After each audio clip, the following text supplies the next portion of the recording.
But I'm going to go out on a limb here and say that probably for your long-term development in the sport of Jiu-Jitsu, the number one will be open guard. Okay, I think it's fair to say that the most distinctive feature of Jiu-Jitsu as a grappling sport, remember there's many different kinds of grappling sport, wrestling, judo, sambo, so many alternatives out there. The single most distinctive feature of Brazilian Jiu-Jitsu, which sets it aside from the others, is the incredibly heavy emphasis on guard position. And as much as we love closed guard, it's absolutely fair to say that the majority of our time in guard position is spent in open guards. As such, your development with the skills of open guard will largely determine your overall development in the sport. That's why we put such a heavy emphasis upon it. Now, unlike other forms of guard, half guard and closed guard that have been covered already, it's not an area of knowledge which can be put into a compartment. It entails the study of many different forms of guard. Okay, open guard refers to any situation where my feet are apart from each other. When we look at closed guard, it's just one position, and as a result, you can compartmentalize all the skills into a pretty coherent little system. With open guard, you've got literally dozens of variations of open guard, and within each one of those variations, there's sub-variations and a massive number of moves that can apply to each one of those. So the topic is potentially massive to a degree which half guard and closed guard simply aren't. And so the first question that you're going to run into and the first problem that you're going to run into is a complexity problem. Okay, how am I going to manage so many alternatives when I'm under stress? This opponent of mine is trying to put me under stress and pass my guard, and here I am juggling 10,000 alternatives. What the hell am I going to do here? How am I going to say, okay, I'll go with option A when there's 2,000 options out there, that any one of which I could have chosen? And so the big issue you're going to face when you first start the study of closed guard is, okay, if there's 10,000 options, which ones do I choose? Which ones should be the ones which I focus upon? Now, in time, you'll start to make your own choices. But what I will say is this: even though there is a vast amount or a vast number of different alternatives, choices of guard, grips that you can use from guard, sub-variations, etc., the underlying principles which you're going to be using in open guard scenarios are few in number and pretty simple to understand. It'll take you a lifetime to actually enact them to the standards that you want to. But getting your start in Jiu-Jitsu from open guard, there's a small number of basic principles that we work with, which I'll outline in this video. And no matter how complex the overall position of open guard may seem, always come back to those simple conceptual principles, and you'll have a lot easier time navigating that complexity, which can thwart many beginning students when they go to work open guard. In the video, I talk about 8 foundational principles from open guard scenarios. Let's look at one of them. This is the idea of double directionality. Whenever we go to apply a force to an object, the most efficient way we can apply it is what we refer to as a coupled force, where you have 2 forces acting at 2 ends of a lever in opposite directions at the same time. Okay, so for example, almost all of the main submission holds rely on coupled forces. If you want to create a tremendous tearing force on an object, the best thing you can do is to have 2 forces operating in opposite directions at the same time, and you will tear things. So when you go to tear a piece of paper, the easiest way for you to do it is to hold the paper, tear east and west, and it's easy. So as much as possible, we want to exert forces upon a resisting opponent. We want to use coupled forces. Double directionality refers to exactly that. When I go to sweep an opponent, I never just want to push in one given direction. Rather, I want to create a force going to the east in one part of his body, and then in a different part of his body, a force going to the west, so that you get tremendous rotational torque upon an opponent, and as a result, your sweeps have a much greater effect. There are many sweeps in the sport of Jitsu which rely upon double directionality. Let's have a look at some of them. If we have Bernardo on 2 knees in front of him, working in an open guard scenario, this is the ideal time for us to start using this principle of double directionality. Okay? A classic example occurs when we go to employ the hook sweep or Sumi Gaeshi. If I start off with a training partner here in front of me, we're grip fighting in the usual kind of fashion. We're going to go through and take a cross grip on our training partner. I want to expose Bernardo's belt, okay, the belt as it runs down his back. Now you can see Bernardo is quite a bit taller than I am, and that's not it's going to be difficult for me to go over the top and get to my opponent's back. It would be ludicrous on my part to try and just reach naively like this and offer underhooks to Bernardo where he could easily come in and start passing. So what we're going to do is we're going to go with a grip strategy where we get a hold of a straight lapel grip on our training partner. That forms an immediate barrier between myself and my opponent. I take him a little off balance, and then I switch to a cross grip. Okay, so I start with straight, then from here I push, open and expose the cross grip, and lock it up like so. Now I take my foot to my training partner's knee, and I create an off balance, which exposes my training partner's belt. I don't grab the belt at the spine, I grab further around to the side, just like so. Now when Bernardo goes to recover his posture, you've got that good belt grip, and as a result, you're able to pull yourself into a good sweeping position, okay?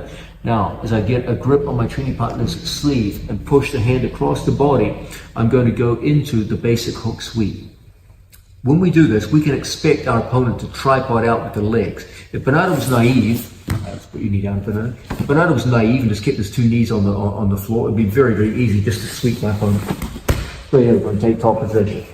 But when you're dealing with skilled opponents, they're never going to accept that, and they're going to take their 2 knees off the mat. So here we have our training partner here, we lock up, and when I go to perform the sweep, his 2 knees come up off the mat. And this is something we can pretty much always expect from a skilled opponent, okay?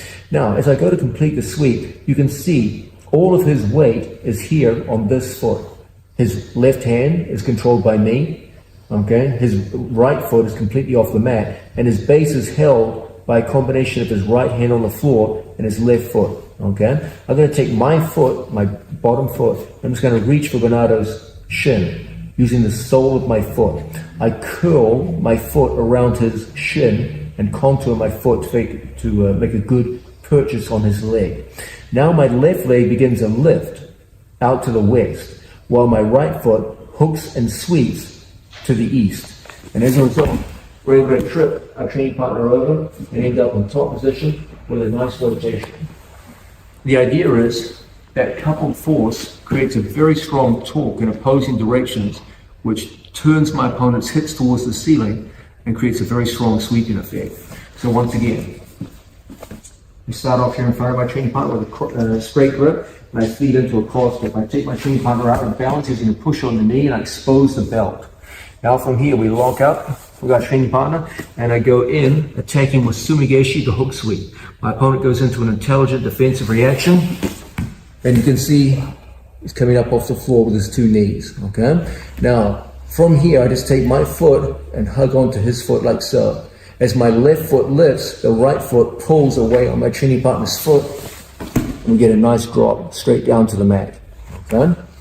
If I didn't employ this method, it would be quite easy for Bernardo to ride out my sweep. So as I lock in here, and I try to take him over, you can see Bernardo just takes his right knee through and collapses my legs, okay? And now I'm in a very compromised position. It'd be hard for me to work out of here, okay? So what we want to do is make sure that we turn his hips and chest to face the ceiling as soon as possible. The longer Bernardo rides my top leg, the greater the chance of him bringing his knee through successfully and avoiding my sweep. So you can see here, if there's a time delay, the longer we hang in this position, Bernardo sweeps his knee through and defeats my hook, and now I'm in a severely compromised position. So we want, as much as possible, to go through on a training partner, get our grips, lock up, and as we get that man up, immediately we just reach for his foot, okay? It's a pretty easy reach. And then from here is my left foot lifts, the right foot takes away his one base of support, and we end up in top position. So this will be an excellent example of using two forces in opposing directions at the same time to create a much greater rotational turn upon an opponent and sweep them down to the mat. A second great example of this general principle in operation would be a classic scissor sweep. As we work from the seated position, just like so, we're going to go through on our training partner and take either cross or straight lapel grip, okay? We're going to go through and get a grip here on our training partner's top forearm. So when Bernardo goes to pull away from us, it won't be easy, okay?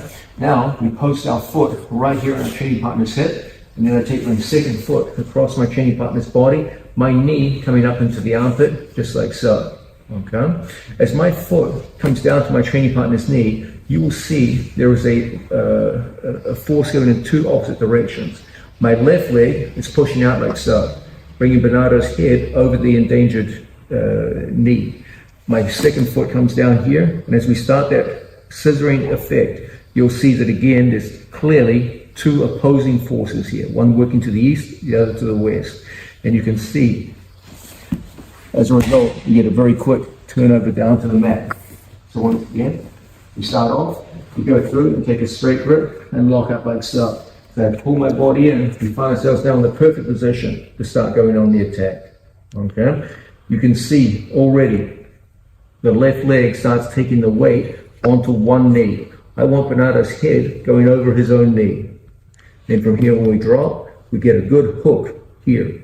As I pull physically along the mat with my right leg, my left leg goes in the opposite direction and gives us exactly the sweep we're looking for, okay? Now, scissor sweeps, that's the one most of you are familiar with, can also be done extraordinarily well out of a different form of guard, a spider guard. We have an opponent down on two knees. It's not a difficult thing for us here. We get double cuff grips on a training partner. When he goes to pull away, it's a difficult thing. Why? Because we're taking our hands and converting them to a palm up grip. This creates a line of tension through my training partner's jacket, extends all the way up to the back of the shoulders. So when he goes to pull away from us, it's difficult, okay? My elbow's close to my hips, makes it even more so.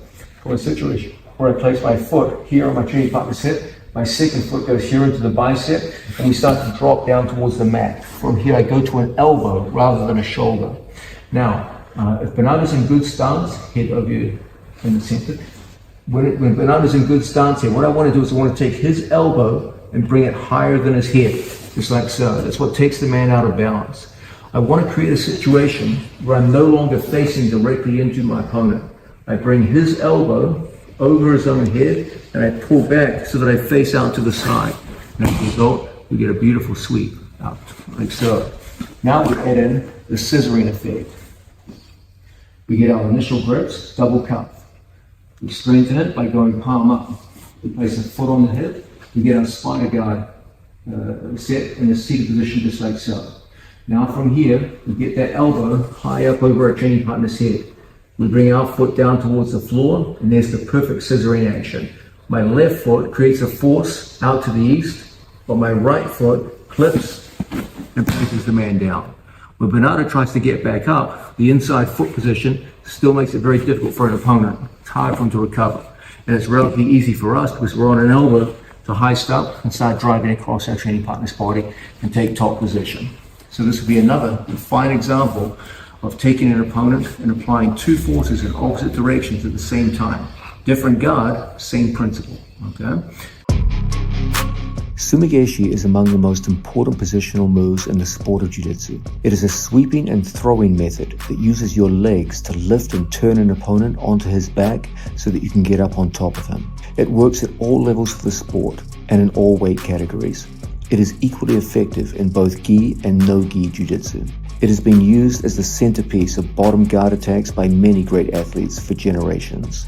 I believe that investing serious time in the study and practice of Sumi Gaeshi is one of the best things that you can do to improve your overall Jiu-Jitsu game. Sumi Gaeshi is typically employed from seated guard, usually when an opponent is on one or two knees.